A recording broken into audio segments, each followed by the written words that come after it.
12 years ago, a young boy attended the trial of the man who had murdered his mother. The courtroom was filled with tension as the judge delivered the verdict. Despite the man's history of violent crimes, he was sentenced to only 3.5 years in prison, citing his mental illness.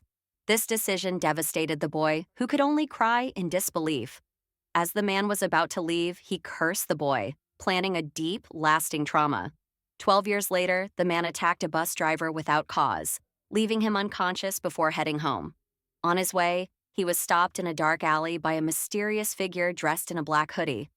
The figure questioned how the man, with 18 prior convictions, was still free. Angered, the man rushed to attack, but the stranger quickly pinned him down. The man attempted to grab a knuckle from his pocket, but the figure disarmed him, knocking him to the ground.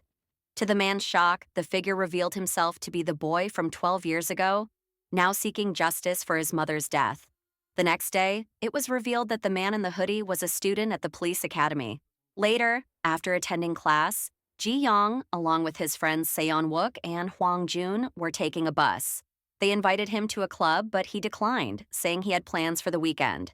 On his way home, Ji Yong noticed an elderly woman struggling with a cart full of cardboard, some of which had fallen. He helped her, and in gratitude, she offered him some candy. That evening, Ji Yong watched the news, where a report highlighted an unjust ruling in an assault case. The judge had dismissed the arrest warrant, causing public outrage. Disturbed by the ruling, Ji Yong researched the case online and, after gathering the details, left his house wearing a black hoodie.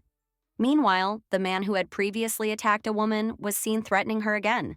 Ji Yong appeared on the scene, quickly overpowering him and his accomplice before vanishing. Later, Ji Yong uncovered a case involving a doctor who had committed a premeditated rape but had kept his medical license. Ji Yong confronted the doctor during his assault and punished him, leaving the scene without leaving any evidence. The next day, a journalist named Choi Mi-ryeo presented a series of criminal cases to her boss. She revealed a troubling pattern of criminals being released on ridiculous grounds and suggested that someone was taking matters into their own hands to ensure they paid for their crimes. Despite initial reluctance, her boss agreed to cover the story, and soon the vigilante became a topic of national conversation. The next day, Ji Yong and his friends saw the news about vigilante during their break at the police academy. The reporter spoke of this mysterious figure, sparking a debate among the public over whether he was a hero or a villain. Mi-ryeo soon arrived with news that the vigilante only carried out his actions on weekends, and she was certain that something would happen again this weekend. At the police academy, Ji Yong and Seon Wook were busy helping Professor Lee sort through new crime cases uploaded by the National Police Agency. Meanwhile, at the broadcast station, Mi-ryeo was asked why the vigilante hadn't acted recently. To provoke him, Mi-ryeo decided to expose the man behind the Si-yoon case, Jong, in the media. Her plan worked when Ji Yong, enraged by Jong's actions, took the bait. Outside Jong's apartment, a riot broke out, with people demanding he turn himself in. Mi-ryeo and her boss were there, watching for any signs of the vigilante, but Jong appeared unfazed by the commotion. Meanwhile, Ji Yong searched for Jong's case in Professor Lee's office. Though nothing seemed suspicious to the professor, that night, Jong decided to leave his apartment in the pouring rain. Mi-ryeo, still in the area, followed him discreetly. Jong led her to Incheon Port, and though Mi-ryeo followed closely, Jong seemed to realize he was being tracked and outsmarted her. The next morning, the police searched Jong's apartment, only to learn that his ankle bracelet signal had been cut off near the port. The police believed Jong was trying to flee the country. The head detective ordered the Coast Guard to watch the boats while his team kept an eye on the victim's house. Meanwhile, Ji Yong, attending class, read about Jong's missing ankle bracelet in the news. Mi-ryeo and her team from the broadcast station also figured out that Jong was trying to flee from the port. Later, the head detective received a report on a boat that left the port but found nothing. One of his men, on guard at the victim's house, noticed a suspicious courier. After a check, the courier was cleared and allowed to leave, but as soon as he stepped out of the elevator, he was attacked. At the port, Mi-ryeo realized that Jong wasn't trying to escape by boat at all. He had thrown his ankle bracelet into the ocean to distract the authorities, while his real plan was to murder the victim in her home. She rushed to the victim's house, followed by the detective. Ji Yong, meanwhile, was on a bus heading somewhere else. Back at the apartment, Jong had killed the courier he'd sent for his uniform. The remaining guard realized the danger too late and was attacked. A fierce battle ensued, and the guard was fatally stabbed. The victim was told to flee, but Zhang killed the guard and pursued her. Just as he was about to kill her, Ji Yong arrived in time to save her. The victim ran away while Ji Yong confronted Zhang. Zhang was no match for Ji Yong, who brutally defeated him. Pleading for his life, Zhang was forced to write an apology letter. As Ji Yong left the scene, Mirio nearly collided with him, unaware that he was the vigilante she was searching for. At the apartment, she convinced the guard that she was a resident and made her way upstairs, where she found Zhang's dead body. Written on the wall was a message: "Heaven's net, I'm sorry. Forgive me." Meanwhile, Ji Yong had already vanished, leaving no trace. The death of Ji Yong made headlines, with the mysterious writing on the wall raising questions for the police. The writing referred to a phrase from Tao Te Ching, suggesting that evil people will eventually be caught by fate's justice. One thing was clear: the vigilante had carried out his judgment once again. The police chief, convinced that the vigilante's actions were premeditated murders rather than justice, decided to classify him as a criminal. Shortly after, a broadcast by MBS covered the vigilante case, angering the chief, who demanded that his team maintain case confidentiality and control the media narrative. Meanwhile, Professor Lee was assigned to assist in the investigation into Zhang's death. Ji Yong and Seon Wook discussed the case, mentioning the vigilante. Before leaving, Professor Lee instructed them to ensure no case data was leaked outside the office. During the investigation, a student interrupted, demanding they stop and expressing support for the vigilante. The head detective informed Professor Lee that public criticism of the police was growing, while MBS also faced backlash for allegedly endorsing crime by covering the vigilante story. Mirio, however, remained composed, having prepared a list of 3 criminals to indirectly target the vigilante's attention. This strategy worked as Ji Yong, while training with his friends, saw the broadcast and seemed to pick his next target. Later that night, Ji Yong broke into Professor Lee's office to gather information on Du Yap, a man who had brutally killed a mother and her children. Despite his crime, Du Yap avoided severe punishment by claiming his actions were influenced by alcohol. Ji Yong learned that Du Yap frequented clubs and decided to track him there. That weekend, Ji Yong, Seon Wook, and Hwang Jun took a bus home, and Hwang Jun invited them to a club. Ji Yong initially declined but changed his mind, realizing it was a chance to find Du Yap. At the club, Ji Yong spotted his target but was approached by a girl who assumed he was looking for drugs from Du Yap. She offered him some and shared it with him. The next morning, Ji Yong woke up in his dorm room, confused about the previous night. Hwang Jun, who was sleeping in Ji Yong's bed, jokingly asked if Ji Yong had brought a girl home. Later, while scrolling through Du Yap's Instagram, Ji Yong came across a comment linking to a victim's account. He watched a heartbreaking video of the murdered children singing, which reignited his determination to bring justice. Ji Yong secretly followed Du Yap and discovered where he hid his stash. Meanwhile, Mirio's team, struggling for fresh content, plotted to provoke the vigilante into action. Du Yap, feeling threatened after receiving a warning from Ji Yong, had his friend call the number Ji Yong left, only to realize it was the DEA's contact. Du Yap, worried, met with his supplier but remained paranoid. At the club, Du Yap was approached by a girl asking for drugs. Distracted by his problems, he denied having any. Soon after, DEA agents raided the club, prompting Du Yap to flee to his hideout. However, upon arrival, he found it had already been searched and his stash was missing. As he stepped outside, Ji Yong was waiting for him, holding the stolen stash and all the money Du Yap had hidden. Ji Yong stood in front of Du Yap, holding the stash and money he'd confiscated. He was ready to burn it, igniting a lighter in his hand. Du Yap, in a panic, rushed at Ji Yong to stop him. However, Ji Yong landed a powerful punch, halting Du Yap in his tracks. Without hesitation, Ji Yong set the money ablaze. Du Yap desperately tried to extinguish the flames, but his efforts were futile.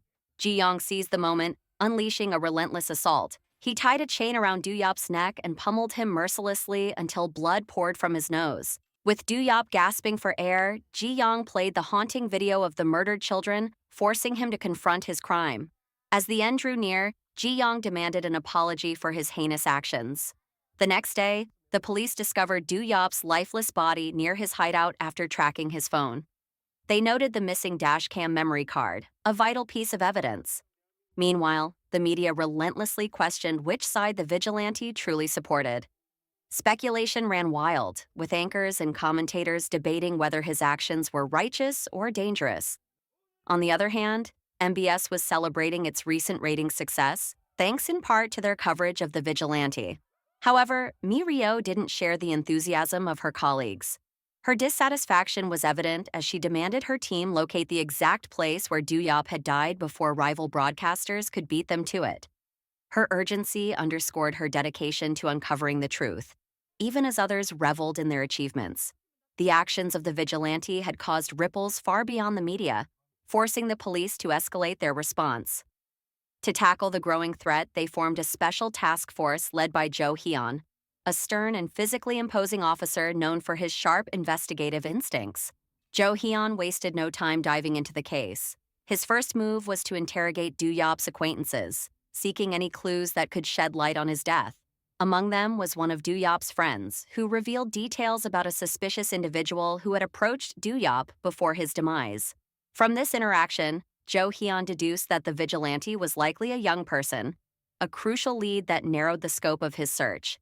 Shortly after gathering this information, Joe Heon received a phone call from a higher-up demanding an update on the investigation. His response was calm but confident, reassuring the caller that it was only a matter of time before he uncovered the vigilante's identity. In the meantime, the media's continuous coverage and praise of the vigilante's actions were starting to have unintended consequences. The glorification of his deeds was encouraging a dangerous societal trend. People were taking justice into their own hands, inspired by the vigilante's example. Ji Yong and Seon Wook both recognized this troubling development and shared the same conclusion. It wasn't the vigilante who was inciting this behavior, but the media's exaggerated portrayal of his actions. Their sensationalized reporting had turned him into a symbol, fueling the rise of copycats across the city. Despite the growing social unrest, the police's investigation hit a standstill. They were unable to find any new evidence that could lead them closer to identifying the vigilante. Meanwhile, a fresh case began to dominate public attention. The victim this time was a delivery man who had been tragically killed.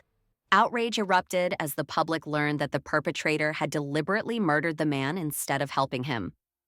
To make matters worse, the judicial system handed down a mere 14-month prison sentence to the killer. Ji Yong, ever vigilant and attuned to injustice, followed the case closely. Through his research, he discovered that the convicted man showed no remorse for his crime. Shortly after the case gained widespread attention, news broke that the murderer had been killed, executed by someone who appeared to be imitating the vigilante's methods. That evening, as Ji Yong was walking home, he noticed some scattered pieces of cardboard lying on the ground. He picked them up and soon encountered an elderly woman nearby. Recognizing her as someone he'd helped before, Ji Yong assisted her in tidying up her cart. True to her kind nature, the old lady handed him a few candies as a gesture of gratitude. Ji Yong accepted them with a faint smile. At the MBS station, the mood was tense. Everyone was upset because another station had already reported on the latest developments in the vigilante case before them. This was a huge embarrassment for the team. Meanwhile, the public was buzzing about a new message from the vigilante. The message was broadcast on TV, and in it, the vigilante declared that the law was broken. He explained that his actions were a result of this unfairness. He wouldn't stop, he said, until the law started protecting the weak and treating everyone fairly. Back at MBS, Joe Heon, the detective following the case, shared his opinion. He believed that the vigilante was behind the murders of 3 criminals who had been killed recently. But Professor Lee, an expert brought in to give his perspective, disagreed. He confidently said these murders were the work of a copycat. This person, he argued, was trying to provoke the real vigilante to act. At MBS, the boss shares the same opinion. Mi Rio listened carefully and started to agree with the professor. She saw an opportunity to capitalize on this theory. To take control of the narrative, she proposed hosting a special debate show. The show would argue that the vigilante wasn't behind the recent murders and position MBS as the main outlet for updates on the case. Later, Ji Yong, who is secretly the vigilante, watched Mi Rio's debate on TV. Though he didn't show much emotion, he seemed curious about her and her approach. That same night, an elderly woman, someone Ji Yong often helped, was out collecting cardboard on the street. Suddenly, a man driving a car, Jang Soon-do, hit her. She was hurt, but instead of helping her, Jang tried to leave the scene. A store owner nearby saw the whole incident and stepped in. He angrily confronted Jang, shouting at him for his carelessness. Things escalated quickly, and the store owner hit Jang in frustration. Soon the police and an ambulance arrived. However, instead of finding justice, both men, Jiang and the store owner, were taken to the police station. The next morning, Ji Yong learned about what had happened. He realized this was a perfect chance for him to take action as the vigilante. At the same time, Mirio and her MBS team decided to use the incident to their advantage. They planned a full-scale monitoring operation at the hospital where Jiang was being treated. They hoped to catch the vigilante in the act if he came to confront Jiang. To add more security, police officers were stationed outside Jiang's hospital room. However, something unexpected happened. The officer guarding Jiang's room received a mysterious call and left his post. The moment the room was unguarded, Ji Yong sneaked in. Inside, Ji Yong confronted Jiang directly. His tone was calm but threatening. He told Jiang to repent for what he had done, apologize to the elderly woman, and ask the court for the harshest punishment possible. Ji Yong's message was clear. There would be consequences if Jiang didn't take responsibility for his actions. As Ji Yong left the room, he walked down the hospital corridor and unknowingly passed Jo Hyun, who was there investigating. In that brief moment, Jo Hyun looked at Ji Yong and felt a sudden realization. This man was the vigilante he had been chasing all along. Meanwhile, the detective spoke to the guard who had left Sundo's room. The guard admitted someone had tricked him into checking his car for a supposed issue, only to realize it was a diversion. They rushed back to the room and found Sundo in shock. Jo Hyun and the others searched the hospital for the vigilante, but Ji Yong had already disappeared. Outside, Mirio noticed the sudden commotion among the police. She guessed that the vigilante had acted and instructed her team to stay alert. Meanwhile, back in the hospital, Sundo attempted to call his brother for help. However, he discovered his brother's phone inside a box Ji Yong had left behind, along with an image of his brother beaten severely. As panic set in, the copycat vigilante entered the room and killed Sundo by throwing him out of the window. Ji Yong, watching from a distance, spotted the copycat vigilante leaving the building with a grappling hook and driving off in an ambulance. Ji Yong pursued him and managed to jump into the vehicle. The chase ended at a rooftop parking lot. There, Ji Yong confronted the copycat, demanding to know his motives for imitating him. The copycat, claiming to be a fan, suggested they work together to fight crime. However, Ji Yong, wary of the stranger, refused. A fight broke out between them. The copycat proved to be a formidable fighter, holding his own against Ji Yong. Despite this, Ji Yong overpowered him, leaving him dangling precariously on the edge of the rooftop before walking away. Elsewhere, Jo Hyun continued investigating, now suspecting that the vigilante might be someone within the police force. Back at the hospital, Mirio's team secured footage of Ji Yong leaving in his black hoodie. Meanwhile, Ji Yong tended to the wounds he sustained from the rooftop fight. The next day, Jo Gang-ok, a man with ties to powerful organizations, received a report about Mirio filming near the hospital. Meanwhile, Jo Hyun arrived at Jang Sunil's hideout to speak with him. Sunil, the brother of Sundo, was asked by Jo Hyun to show him the CCTV footage from his location, but Sunil refused to cooperate. Before leaving, Jo Hyun cautioned him not to take matters into his own hands. Later, Gang-ok paid a visit to Mirio at the MBS office. He complimented her for her excellent work in exposing cases of wrongful sentencing, which helped the vigilante's cause. Gang-ok also revealed that he was on the same side as Mirio and suggested they join forces to support the vigilante in their own way. At the police station, Jo Hyun and his team were reviewing the progress of the investigation. As usual, they had no new leads, with no evidence from nearby CCTV or dashcams. They did, however, find a grappling hook used by the copycat vigilante. Jo Hyun speculated that the vigilante might be someone who was well aware of the police's investigative tactics. The lead detective shared that Professor Lee had similar thoughts. One team member even suggested that the vigilante could be someone within the police force. Afterward, the lead detective instructed a team member to send the day's report to Professor. Jo Hyun volunteered to handle it personally. On his way to the police academy, he bumped into Ji Yong, who seemed visibly nervous upon seeing him. Jo Hyun made his way to Professor Lee's office to deliver the report and took the opportunity to inquire about the extra desks in the room. Professor Lee explained that the desks were for a student who assisted him with his work. Jo Hyun requested to view the student data, but Professor Lee refused, stating that it was confidential and required a warrant to access. Jo Hyun then dropped a bombshell, revealing that the police suspected the vigilante might be one of their own. given the vigilante's inside knowledge of the investigation. That evening, Huang Jun visited Ji Yong's room and told him that the large man they had seen earlier in the day was the one leading the investigation into the vigilante. Despite this, Ji Yong and his friends didn't seem concerned about it. Zhou Hyun continued his search for more clues related to the investigation. He learned from a restaurant owner that Sunil had checked their CCTV footage the previous day and suspected that Zhou Hyun might be part of the vigilante group.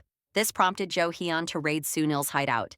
He was confronted by Sunil's bodyguards but quickly overpowered them, warning Sunil to stay out of the matter and let the police handle it. The next day, Professor Lee noticed the injuries on Ji Yong's face during class and asked what had happened. Shortly after, a staff member arrived to inform Professor Lee that an officer was looking for Ji Yong. It turned out that a girl had claimed that Ji Yong had helped her escape from a harasser, causing the wounds on his face. Ji Yong explained that he hadn't mentioned it earlier because a police officer striking a civilian would be wrong. It was later revealed that it was Gangok who had staged the situation to help Ji Yong. Realizing that Ji Yong was in a tough spot, Gangok acted to give him a way out. After receiving this unexpected assistance, Ji Yong began to suspect that the copycat vigilante might have been responsible for it. After some time reflecting, Ji Yong decided to arrange a meeting with the copycat vigilante.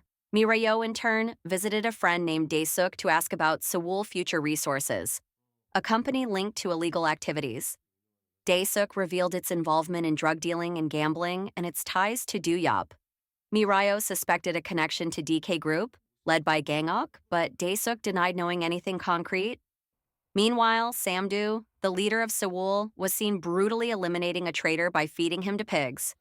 Mirio and Daesuk later tried to meet an actor with information on Sewol, only to find him dead under suspicious circumstances.